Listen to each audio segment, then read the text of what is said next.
Manchette aujourd'hui, l'identité de la victime du meurtre à Malartic est dévoilée. Les 510 dépotoirs illégaux dans la région.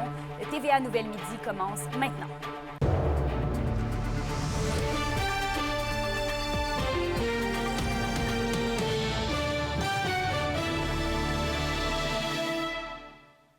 Au TVA Midi.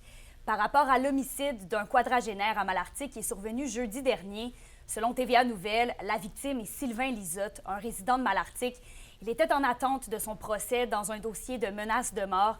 Il avait également d'autres antécédents judiciaires et était connu des policiers. On va parler maintenant de pollution, puisque les dépotoirs illégaux sont moins fréquents qu'auparavant en Abitibi-Témiscamingue, mais sont toujours un enjeu de taille. Mais Sophie, est-ce qu'il en reste un grand nombre là, quand même sur le territoire de la région? Bien oui, tout à fait, Kémilia, parce que le ministère de l'Environnement en compte présentement 510 répertoriés. Vous en avez peut-être vu là, dans les forêts entourant les villes. Quand on parle de dépotoirs illégaux, ce sont des citoyens qui vont déposer des matières résiduelles ou des encombrants en pleine nature sur des terres de la couronne ou des terrains privés. Et le ministère a une équipe chargée de nettoyer ces endroits. Pour l'année 2023-2024, donc du 1er avril au 31 mars, 67 dépotoirs illégaux ont été nettoyés dans la région. Et pour l'année 2024-2025, donc depuis le 1er avril, 46 dépotoirs ont été nettoyés jusqu'à présent.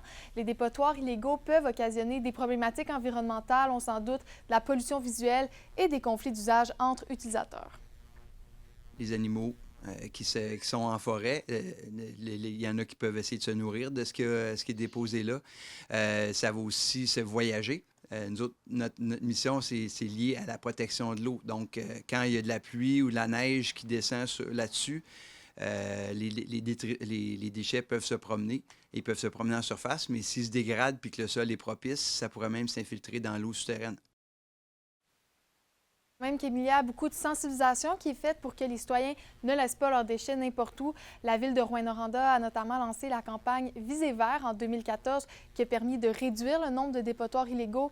Et la majorité des matières résiduelles peuvent être disposées à l'écocentre, mais vous pouvez toujours vous informer auprès de celui-ci ou de la ville pour savoir quoi faire avec vos déchets. Et la ville rappelle d'ailleurs que les citoyens peuvent leur signaler un dépotoir sauvage s'ils en découvrent un. Le lieu sera par la suite transmis à des organismes qui font des opérations de nettoyage, oui. Et il est toutefois là, difficile de donner des amendes aux fautifs puisqu'on n'a souvent pas d'image de témoins prouvant le délit. Une méconnaissance du dossier, puis on ne se cachera pas non plus que la gestion des matières résiduelles, c'est complexe. C'est pas simple, donc même nous, des fois, à l'interne, on se pose des questions. Voyons, on ferait quoi avec ça? Donc, tu sais, on comprend le citoyen, des fois, de se sentir un petit peu submergé par tout ça, puis qui ne sait plus trop quoi faire. Puis aussi, le coût de la vie a beaucoup augmenté. Fait que des fois, la crainte de devoir peut-être payer quelque chose, fait que là, ils ne s'informent pas tout le temps. Ça reste qu'en bout de ligne, c'est toutes nous autres qui payent pour ça. Cet après-midi, je vais rencontrer le président de Vélo Action qui est très impliqué dans les sentiers du Mont Powell à Rouyn-Noranda. C'est un endroit là, où il retrouve fréquemment des déchets illégaux et plusieurs bénévoles doivent y faire du nettoyage. Donc, à suivre dans mon reportage au TVA 18h. Merci, Sophie. Je vous en prie. La question du jour TVA, une présentation de Mobilier Bélan qui vous offre depuis plus de 50 ans un service de qualité et un grand choix de matelas mobilier électro au prix compétitif que vous recherchez. À la question du jour, on vous demande, avez-vous remarqué des dépotoirs illégaux dans la région? Pour voter et commenter, rendez-vous au tva-abitibi.ca. Les deux Val-d'Oriennes qui manquaient à l'appel ont été retrouvées saines et sauves dans la nuit de vendredi à samedi. Oui. Il s'agissait de Madison Penosway et Sarah Jenny Anishinaabe-Brazo. On rappelle qu'elles avaient disparu depuis le 14 août dernier sur le boulevard Forêt à Val-d'Or. C'est jour de rentrée pour les cégeptiens du Québec et les admissions sont en hausse au cégep de l'Abitibi-Témiscamingue. Par exemple, les cohortes en soins infirmiers et les programmes en éducation sont à pleine capacité. Ce sont toutefois des données provisoires puisque les inscriptions sont officialisées en septembre. Globalement, pour le cégep, on a des belles hausses dans certains programmes. Les admissions, dans nos chiffres qu'on a présentement, sont en légère hausse. Nos cohortes sont pleines en soins infirmiers, c'est plein. Soins préhospitaliers d'urgence, c'est plein aussi. Donc, on se maintient dans nos programmes.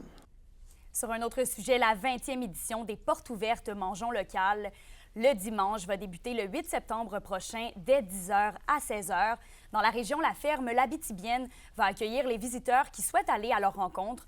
Émilie Mainville et Bruno Lemieux, propriétaires, ainsi que leurs enfants, se spécialisent en production ovine depuis 2007 et en production céréalière depuis 2010. Ils élèvent 1600 agneaux par année et cultivent plus de 200 hectares en grande culture. À Poulari maintenant, la municipalité célébrait son 100e anniversaire ce week-end. De jeudi à dimanche, près de 800 personnes se sont rassemblées dans le village. Ils ont eu droit à des tours d'autobus guidés et animés, à des feux d'artifice et une parade, entre autres. Des artistes musicaux de la région ont aussi performé pour l'occasion, soit le groupe Rockem et celui de Danny Pouliot. On se déplace à Clerval, en Abitibi-Ouest. La petite municipalité compte depuis mai dernier une maison des jeunes. Et Andréi, une cantine a été mise sur place cet été pour financer leurs activités. Oui, Emilia, c'est 6 jeunes accompagnés d'adultes bénévoles là, qui, chaque vendredi et samedi soir, depuis le mois de juillet, préparent et vendent, entre autres, poutine, burgers, salades à la salle municipale du village d'un peu moins de 400 habitants. La Maison des jeunes, auquel est rattaché le projet de casse-croûte, se trouve d'ailleurs au même endroit. Chaque jeune impliqué a son rôle, que ce soit l'accueil des clients ou la préparation de la nourriture à la cuisine. Et on espère, avec les sous amassés, se procurer du nouveau matériel comme des jeux, de la décoration et même organiser un voyage l'an prochain. C'est Théo Ravenhorst que vous voyez là à l'écran qui a initié la Maison des jeunes avec l'aide de sa mère en présentant là, il y a quelques années le projet au conseil municipal de Clerval. Il avait envie, oui, de faire la différence pour les jeunes de sa communauté puisqu'il n'y avait pratiquement aucune activité pouvant les rassembler. On l'écoute suivi d'une mère bénévole à la Maison des jeunes. Au début, je pensais que ça n'allait rien faire. Puis maintenant, grâce à mon projet, ça fait bouger tout le village. Ça rassemble pas juste les jeunes, ça rassemble aussi les adultes du village. Ça a le soutien de tout le monde. Puis c'est le fun de tous se rassembler. Ça fait sortir le monde de chez eux. C'est beau de les voir si impliqués puis de prendre ça vraiment au sérieux. Ils savent que c'est du bénévolat qu'on fait dans tout ça, mais reste quand même de les voir prendre ça au sérieux, comme si ça serait moi qui s'en va au travail. C'est beau de voir que pour eux, c'est important de amasser des sous pour qu'eux puissent en profiter. Et bien que le projet soit pour et par les jeunes, on mise aussi sur les échanges et l'apport entre les générations, André. Parce que l'implication des adultes, là, il prend une place importante et pas seulement pour superviser et surveiller les plus jeunes. Elle contribue aussi là, à leur apprentissage de vie à travers les différentes activités organisées par la Maison des jeunes. La présidente du comité d'administration, Karine Morin, me partageait à quel point là, les enfants et adolescents apprennent de l'expérience de d'autres générations. On l'écoute. On a fait de la cuisine collective, justement, avec une des membres du conseil qui est hyper bonne en cuisine. Elle offre aussi des ateliers de couture. Entre autres, on a fait nos costumes pour la fête des Patriotes. Ça fait une belle intégration. On a aussi quelqu'un qui est venu nous montrer au niveau du multimédia. Je trouve que ça fait des beaux échanges. Puis aussi, ça apprend un grand respect aux enfants envers les adultes. Le projet de cantine pourrait être reconduit plus tard cet automne et cet hiver, notamment sous forme de relais pour les motoneiges. Et prochaine activité de la Maison des jeunes à surveiller, qu'Emilia, c'est samedi prochain, alors qu'un party western viendra clore la saison estivale, oui, de la cantine. Il y aura également là, des tours de chevaux, épluchettes de blé d'Inde et soirées dansantes, reportage complet au TVA 18h. Merci, André. Au plaisir.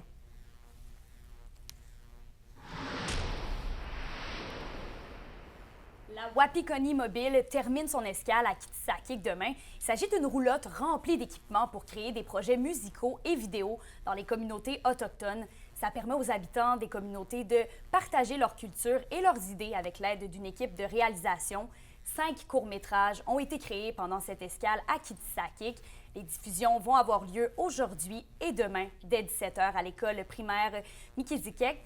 Justine, notre chroniqueuse culturelle, est allée visiter la Wapikoni Mobile la semaine dernière. Ne manquez pas la chronique culturelle ce soir au TVA 18h pour voir ce qui a été accompli pendant cette escale. Et le camp des foreurs de Val-d'Or et des Huskies de Rouyn-Noranda se poursuivait cette fin de semaine. 7 joueurs recrues ont été retranchés par l'Organisation des foreurs samedi dans le cadre du camp des recrues. Le camp d'entraînement officiel du Vert et Or s'ouvrait hier avec une partie intra-équipe qui s'est conclu par un match nul de 6-6 entre les Blancs et les Verts. Et du côté des Huskies, le camp d'entraînement officiel débutait aussi hier avec une partie intra-équipe. C'est l'équipe Tremblay qui l'a emporté par la marque de 8-7 face à l'équipe Bourdon. 19 joueurs qui ont déjà été retranchés, mais quelques places restent à être gagnées. Et 2 matchs intra-équipe sont à l'horaire aujourd'hui pour la Meute. Les 2 équipes abitibiennes vont s'affronter dans un match préparatoire mardi soir à Val-d'Or. Et c'était hier la dernière journée de la saison estivale régulière de la plage municipale Rotary de Val-d'Or. Le pavillon Rotary sera maintenant ouvert les fins de semaine seulement, les 24, 25, 31 août et les 1er et 2 septembre de 11h à 19h avec des services réduits. Aucun surveillant sauveteur ne sera en poste. Et de plus, la piscine du cégep au campus de Val-d'Or sera fermée pour un entretien du 19 août au 2 septembre. Et la piscine de la polyvalente Le Carrefour sera en entretien annuel pour quelques semaines à partir du 19 août. À la météo aujourd'hui, il va falloir prévoir une petite veste là, et un petit manteau puisqu'en Abitibi, ce sera nuageux avec un maximum de 16 degrés Celsius. Au Témiscamingue, il y aura aussi des nuages avec quelques éclaircies cet après-midi, maximum de 16 degrés aussi. Et pour ce soir et cette nuit, au nord, ce sera partiellement nuageux, 30 % de probabilité d'averse ce soir avec un minimum de 10. Et plus au sud, ce sera aussi nuageux avec un minimum de 9 degrés. Je termine rapidement en vous mentionnant qu'un doctorat en génie minéral de l'UQAT a étudié comment faciliter la restauration des écosystèmes forestiers boréaux sur des sites miniers. Il a soutenu sa thèse le 8 août dernier. Sur ce, je vous souhaite une très belle journée et on se retrouve au TVA 18h.